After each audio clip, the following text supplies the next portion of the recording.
Hello everyone. इस video में हम लोग पढ़ेंगे 9th science chapter 2 page number 24 के एनसीईआरटी इन टेक्स्ट क्वेश्चन। उनको हम सॉल्व करेंगे। सबसे पहला क्वेश्चन कह रहा है कि how will you separate a mixture containing kerosene and petrol, और उनका जो डिफरेंस है बॉइलिंग पॉइंट में वो आपको दिख रहा है 25 डिग्री सेल्सियस, जो आपस में मिसेबल है विद ईच अदर।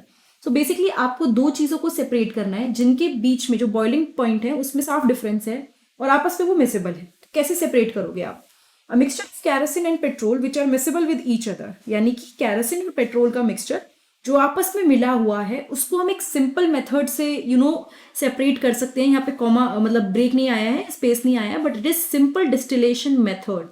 मतलब डिस्टिलेशन भी अलग अलग तरह के होते हैं डिपेंडिंग कि क्या क्या है। जैसे कि अगर हम लोग जब पेट्रोलियम को करते हैं, आपने 8th क्लास में पढ़ा होगा, तब हम लोग फ्रैक्शनल डिस्टिलेशन करते हैं, but these are simple and एकदम क्लियर कट। उनके बीच में डिफरेंस भी है 25 डिग्री सेल्सियस का, तो बहुत आराम से डिस्टिलेशन मेथड से ये सेपरेट हो जाएंगे। यहाँ पे फ्रैक्शनल डिस्टिलेशन की जरूरत नहीं है, नॉर्मल सिंपल डिस्टिलेशन से हो जाएगा। तो आपको क्या करना है, आपको एक मिक्सचर लेना है केरोसिन एंड पेट्रोल का एक डिस्टिलेशन फ्लास्क में। आपने ये एक्टिविटी में भी देखा है इस चैप्टर की, बाकी नीचे डिस्क्रिप्शन बॉक्स में वीडियो के लिंक शेयर कर दूंगी ताकि आपको मिल जाए। सो केरोसिन और पेट्रोल को आपने एक डिस्टिलेशन फ्लास्क में लिया और उसमें ऑब्वियसली थर्मोमीटर इससे लगा होता है ताकि हमको पता चलता रहे कि कितना टेम्परेचर बढ़ रहा है, कितना फर्क है। इसके बाद धीरे धीरे हम उसको हीट करते हैं मिक्सचर को। जब हम लोग उसको हीट करेंगे तो क्या होगा, पेट्रोल जो है वो पहले वेपोराइज होगा क्योंकि उसका लोअर बॉइलिंग पॉइंट होता है, ठीक है।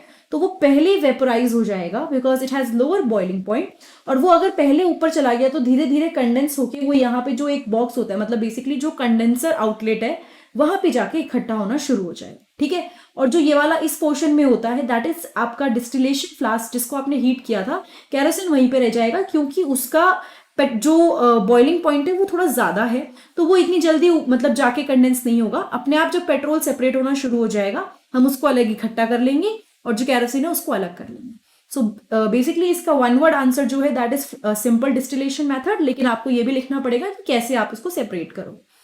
Name the technique to separate butter from curd. अगर आपको बटर और कर्ड को सेपरेट करना है तो सेंट्रिफिकेशन, आपको पता ही है, सेंट्रिफिकेशन से आप लोग क्रीम वगैरह या इसको डीएनए वगैरह के केस में, ब्लड सेल्स के केस में, यूरिन टेस्ट में ये यूज होता है, ठीक है। Salt from sea water, basic evaporation, क्योंकि क्या होगा, जो वाटर है वोलाटाइल है वो उड़ जाएगा यहाँ पे, और जो सॉल्ट है वो यहाँ पे वर्क करेगा एज वो वहीं पे रह जाएगा जहां से आपने उसको हीट किया है। कैम्फर फ्रॉम सॉल्ट को अगर आपको सेपरेट करना है, क्योंकि आपको पता ही है कैम्फर क्या होता है, बेसिकली वो आपका सबलाइम करता है, ठीक है। तो कैम्फर को अगर आप हीट करोगे तो वेपर की फॉर्म में कन्वर्ट होकर वो ऊपर चला जाएगा और सॉल्ट नीचे ही रह जाएगा। तो सब्लिमेशन हम लोग यूज कर सकते हैं जैसा हमने एक्टिविटी में यूज किया था। What type of mixture are separated by the technique of crystallization? किस तरह के मिक्सचर को हम लोग सेपरेट कर सकते हैं क्रिस्टलाइजेशन टेक्निक से? Crystallization is a process that separate a pure solid in form of its crystal from a solution, ठीक है। मतलब बेसिकली क्रिस्टलाइजेशन में क्या होता है, हम लोग क्या करते हैं, प्योर सॉलिड को सेपरेट करते हैं क्रिस्टल्स की फॉर्म में उसके सॉल्यूशंस में से। मतलब जो सॉल्यूट हम लोग जो भी चीज हम सेपरेट आउट कर रहे हैं वो इसको क्रिस्टल की फॉर्म में बना लेते हैं एंड देन हम उसको सेपरेट आउट करते हैं। Crystallization technique is use to purify solid with some impurities in it. किसी के अंदर कुछ इम्प्योरिटीज है, उसमें से हम उसको प्योरीफाई करके अलग कर लेंगे। एग्जाम्पल है सॉल्ट फ्रॉम सी वाटर, ठीक है। ये इसके लिए भी हम लोग क्या यूज करते हैं, क्रिस्टलाइजेशन यूज करते हैं, बिकॉज कई सारी इम्प्योरिटीज उस सॉल्ट के अंदर होती है। तो क्रिस्टलाइजेशन मेथड से हम उसको अच्छा बनाते हैं, यूजेबल बनाते हैं। ना ये बहुत ही इजी क्वेश्चन है, पेज नंबर 24 पे ही है। आपको केमिकल और फिजिकल चेंज में क्लासीफाई मतलब करना है इन दोनों में। तो पहला जो है, अब हम एक एक करके चलेंगे कि कौन सा फिजिकल है कौन सा केमिकल है।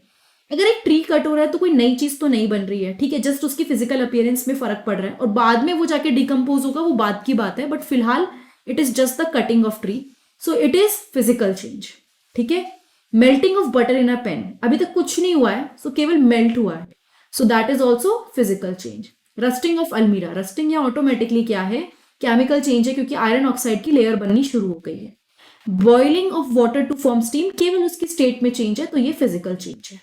Passing of electric current through water and the water breaking down into hydrogen and oxygen gas, आपने 8th क्लास में पढ़ा था ये वाला प्रोसेस।